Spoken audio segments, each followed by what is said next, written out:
Ellery from Momento.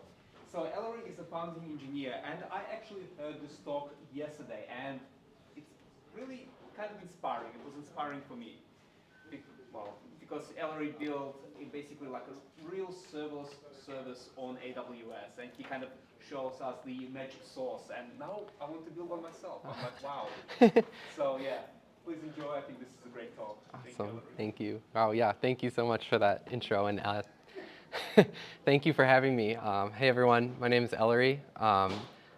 First time to Australia, so very excited to be here and get to share with you a little bit about what we do to deliver a serverless service as a platform provider.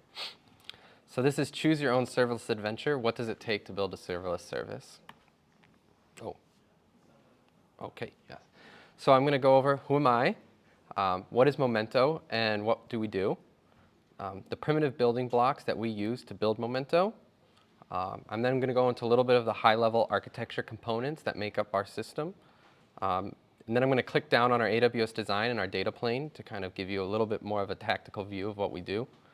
And then I'm going to go into some of our multi-tenant controls, and then finish up with just a really quick demo of what it looks like to use us as an end user. So my name is Ellery Addington-White. I'm a founding engineer at Momento. Been working at Momento for the past 2 years, a little over 2 years now. I was previously a lead engineer at Intuit, which is a large fintech company in the United States. I was a lead moving TurboTax to AWS from on-prem data centers, and then worked on a couple different platform teams there and helped manage over 6,000 AWS accounts. And I'm a recent serverless AWS community builder as well, so it's very exciting. So what is Momento? Our mission is to help developers become more productive and ship better experiences for their customer. And our approach is to build the best serverless platform to help developers on any cloud. And we started with caching. Why caching? Caching is painful, distracting, and expensive for developers. So just a quick question for the crowd. How many people have built serverless apps using AWS Lambda? Can I get just a show of hands? Wow, awesome. And of those people, how many have integrated a cache with their Lambda in the serverless app before? Okay, wow, better than Sydney. So it was a, yeah, not taking side. Oh no, so it was a lot less, right? And you know, at Momento we're trying to really address why are we not adding caching into our serverless apps? So when we look at caching, we find developers, what they care about are latencies, availabilities, and cache hit rates. What developers don't care about are shards, replication, hotkeys, clusters, failover, cold cache, maintenance windows, and networking, right? Having to put your Lambdas into a VPC. So at Momento, what we're really trying to do is to bring similar to S3 or DynamoDB, that operational and developer experience to the caching space. You could think of us as an alternative to Redis or Memcache, and really trying to play in that space and build a first-class serverless developer experience for the caching space. So building a serverless service, I'm going to jump right in, and I'm going to go through this very quick and high level because we don't have a ton of time. But feel free to find me afterwards, and we can deep dive on each little piece as much as you want. So at Momento, we're able to deliver this service with just these services that you see on my screen. So EC2, network load balancers, VPCs, private link, and DynamoDB. And this is really amazing. Amazon's done an incredible job of building these just unbelievably powerful primitives that they also use internally themselves to build their own services. And what that means is anyone can come and build a serverless service. You know, you have all the building blocks you need, and that really unlocks a huge amount of innovation in this space and allows others to come in and continually innovate and build better and better experiences for developers. So the Momento architecture. I'm going to start with a bit of a metaphor for how we like to use to talk about our service at a high level, and then I'll click down into a little bit more tactical of architecture diagram for you. So at Momento, we like to break down our system into the heart, the lungs, and the brain of our system. I'm going to start with the brain. So we call our brain cache admin. When you're doing distributed systems and managing a distributed system in the cloud, you really want a single authority of making decisions in that environment. And that for us is cache admin. We call it our brain of our system.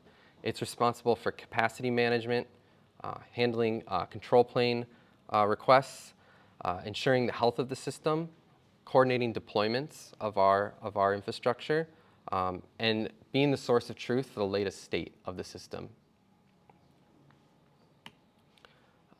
Next is the heart, is the routing tier. It's bringing or pumping the blood, right? This is actually responsible for routing requests to the proper data nodes.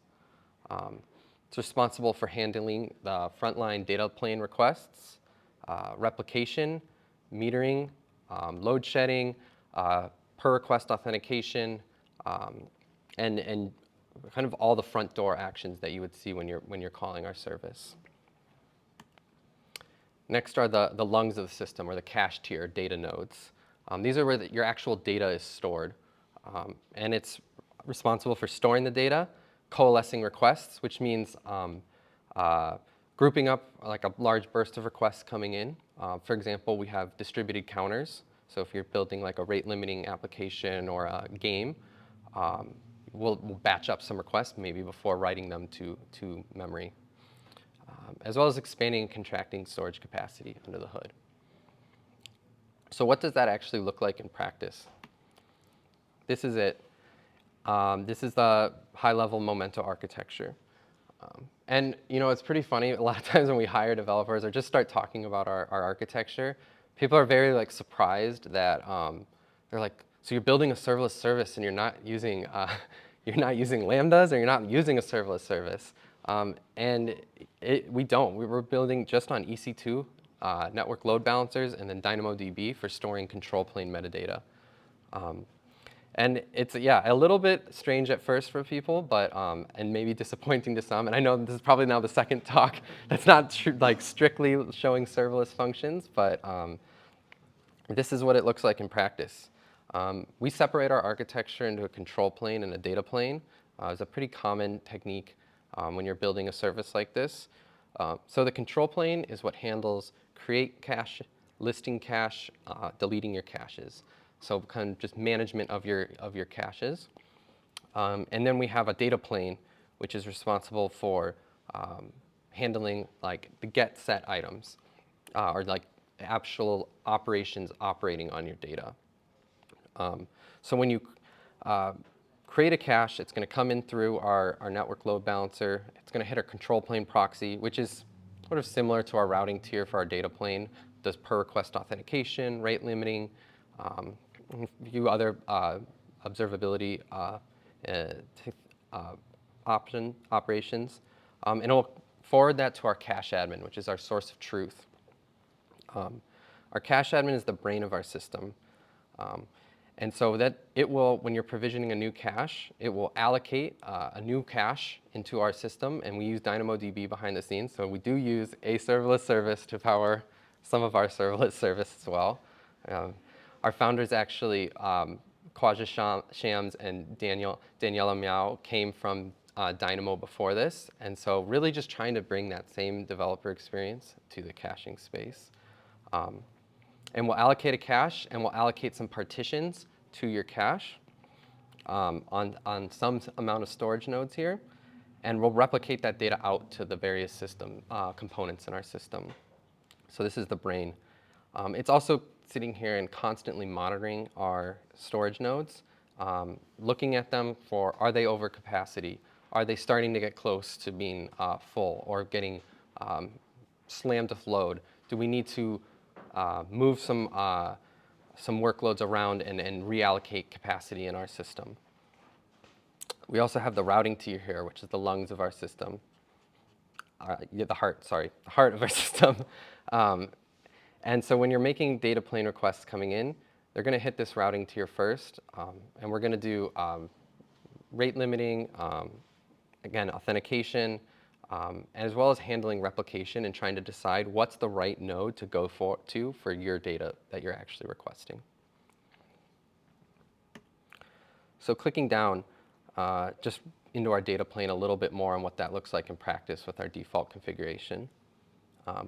If a request come in, it could come into either AZ, and this is just showing a 2AZ setup for our cache. When you create a cache, all caches out of the box are multi-AZ. And so for this green request coming in here, it'll hit our routing node, and it'll make a request to both sides, both AZs, each time. And it'll find the right data node where your data is living and return that back to you.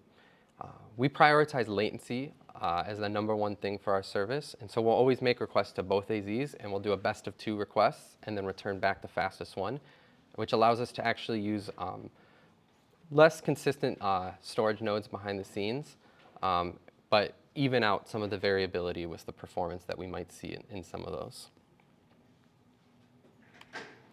On the back end, we've built a flexible storage engine. We call it open core. So we have our routing tier, which is running our software. We also have our storage nodes that are running some of our software as well. But then under the hood, we use a couple different engines to power our API. And so we'll use the best cache engine under the hood to deliver the best possible customer experience. And as the ecosystem continues to evolve, we'll continue to swap that out. And so depending on what API you're using, you might be using different storage engines under the hood, but you don't even care. We'll manage that for you, and we might even run a mixed number of partitions under the hood. So one of the main ones we started with is Pelican. It's a Rust rewrite of Memcache that came out of Twitter and is now its own independent project that we're actually the main sponsor for. But some other storage engines we use are RocksDB, which is a Redis clone that Snap actually recently acquired, and KeyDB as well for some potentially offloading some of the data to SSDs, depending on what kind of storage parameters you need. And we'll continue to add and innovate. So we'll continue to contribute back and pull in parts from the ecosystem. So the dark art of multi-tenancy. This is a quote from Mark Brooker, who's a principal engineer at Amazon, which I really love. Multi-tenancy is a big economic and efficiency win and tends to allow for much higher utilization of resources. That's good for sustainability. It's also good for availability because there's less dynamic range in the workload the system needs to deal with. And so that's kind of a interesting concept to get your head around at first, right? You would think a multi-tenant service is potentially less available, right? Because you're going to have a lot of potentially noise and a lot going on in that system.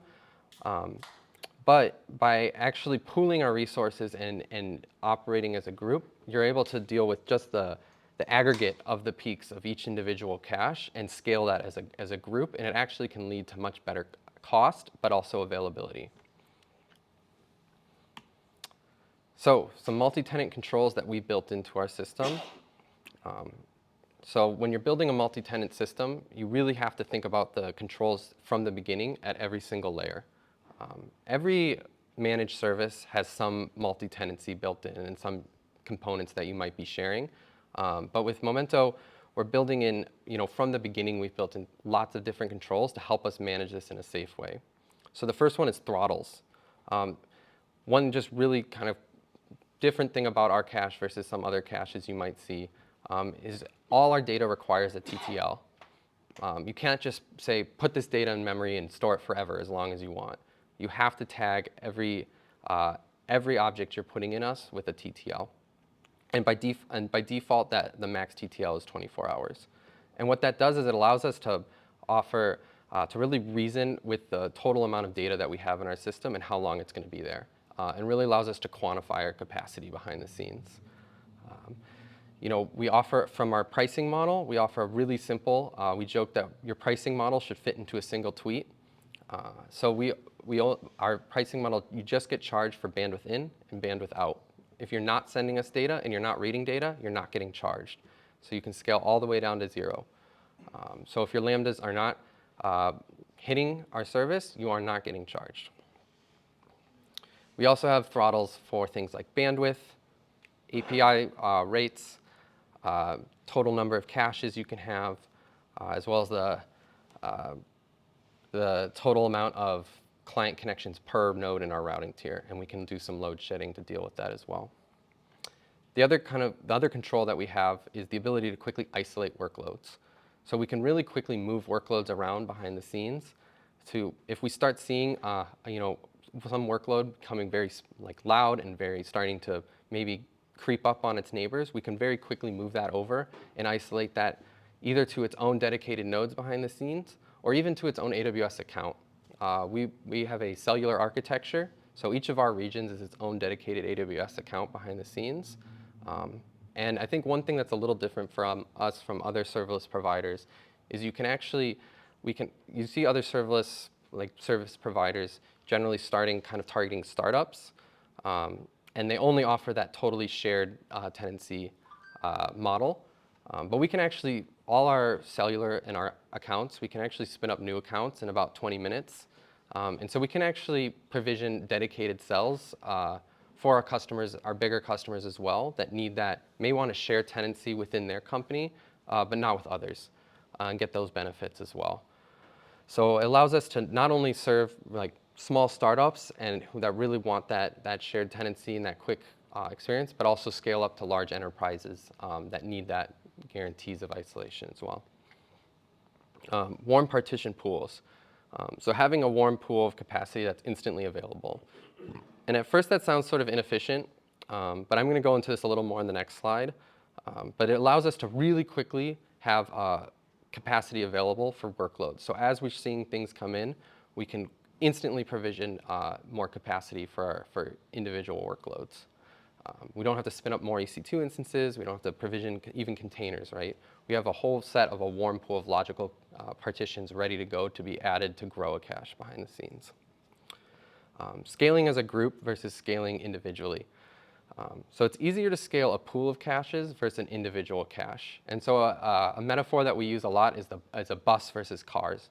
It's a lot easier to make a bus, and a bus is meaningfully more efficient than individual cars on the road. And so even if the bus isn't totally full, it's still more efficient and cost effective for you to ride on that bus, even if there's a few extra seats there. And then we can continue to optimize and make that bus more efficient over time. Again, cellular architecture as well helps with this. Ability to run extreme load or isolation requirements as well. So warm pooling, that sounds inefficient. This is just a visual to kind of show the bus and car analogy. So a bus with 50% utilization is meaningfully more efficient than the aggregate excess capacity of each car on the road. And you can take that analogy to any transportation mode, right? An airplane, it's much easier to optimize as a group than individual cars, individual people running. And by having that buffer of capacity, it allows us to actually make a much more available and cheaper service. So in conclusion, multi-tenant services are more available. They provide you better economics, a better developer experience than single-tenant systems, and they're built to handle the noisy neighbor issues that even single-tenant services are susceptible to as well, and it's built that way from the beginning, from the ground up. So what does this actually look like to you as an end user? This is just a quick demo of our CLI experience. You can see, and this is in real time.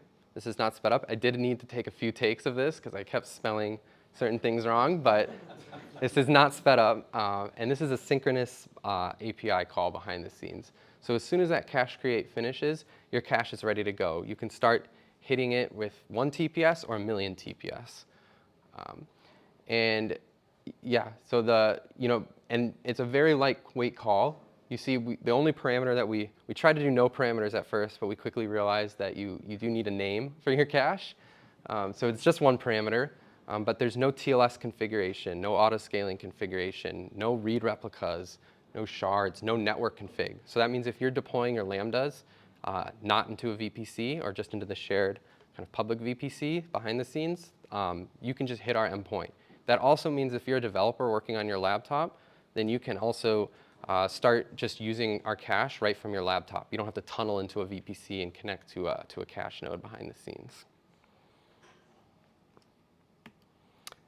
So that's all I have. I tried to go very quick, give us some time and leave some time for questions. I feel those are sometimes some of the best conversations. Definitely let's connect afterwards as well. You can follow me on Twitter or LinkedIn. Yeah, thank you very much.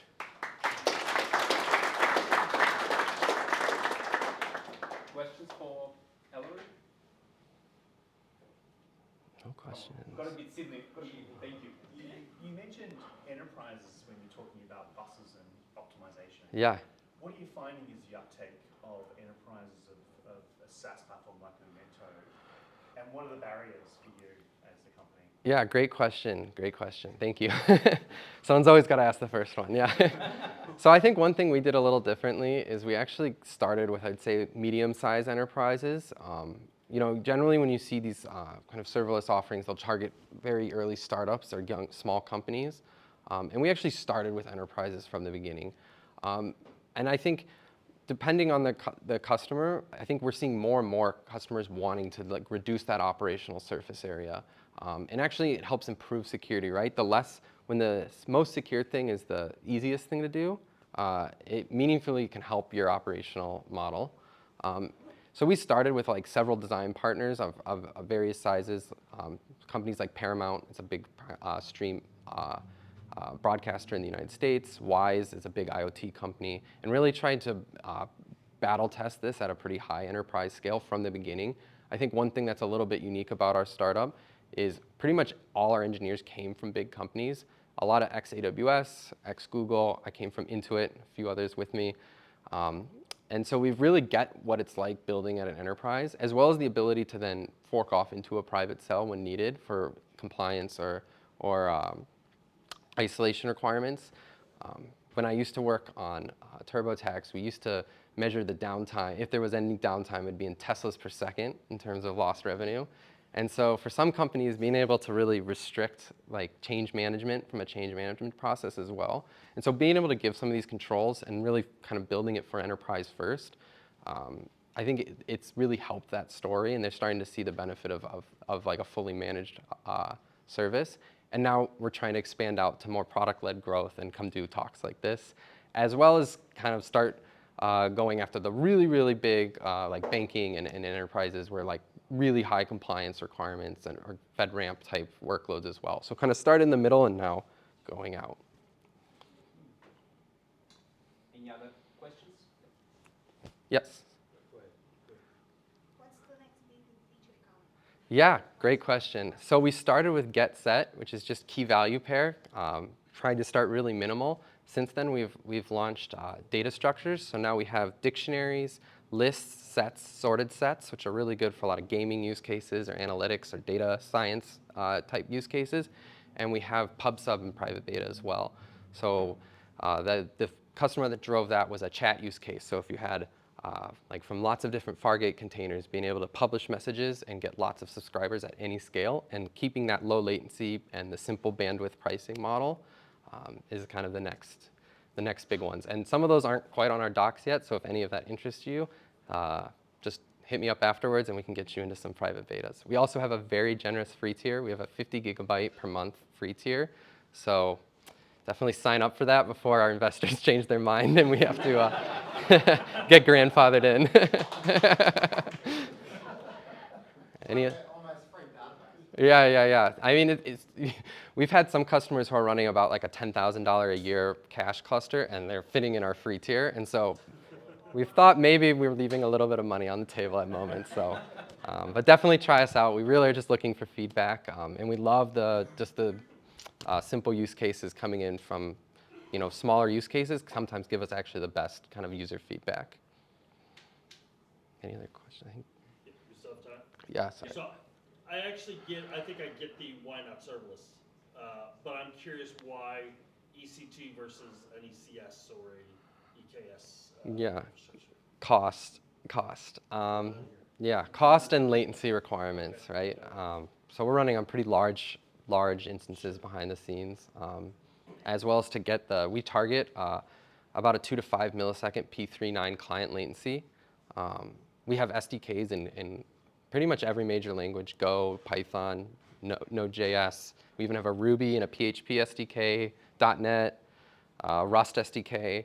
So really just to meet those latency and cost requirements. I think if we actually were running the amount of load on Lambdas or even Fargate, we might have to go fundraise every month. No, I follow that. Yeah. Just more of like maybe an ECS cluster or an EKS cluster. But Yeah. So we do. I get the cost. Yeah, and it kind of also the other piece is it comes back to just having a single source of truth from who's making those management decisions in our system.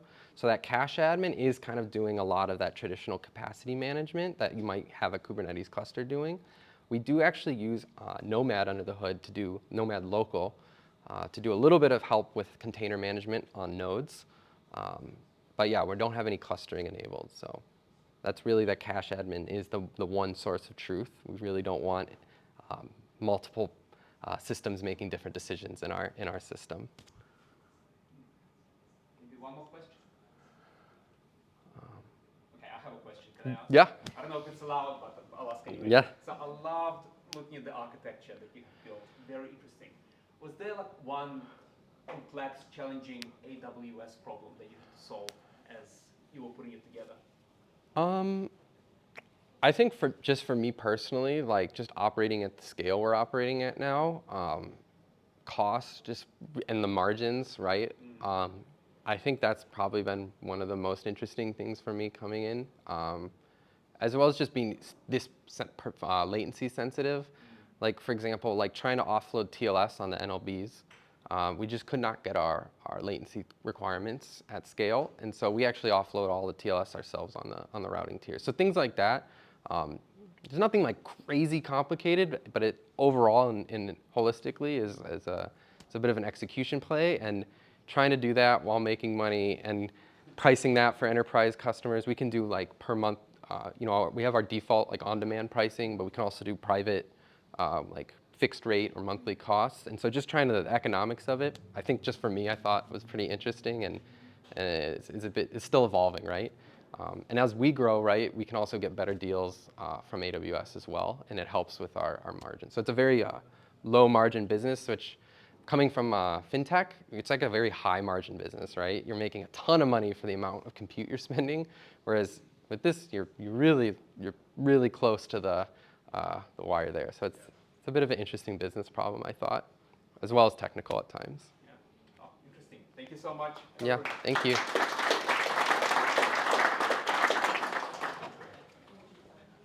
Right. Before we get Eric set up, there was another question here.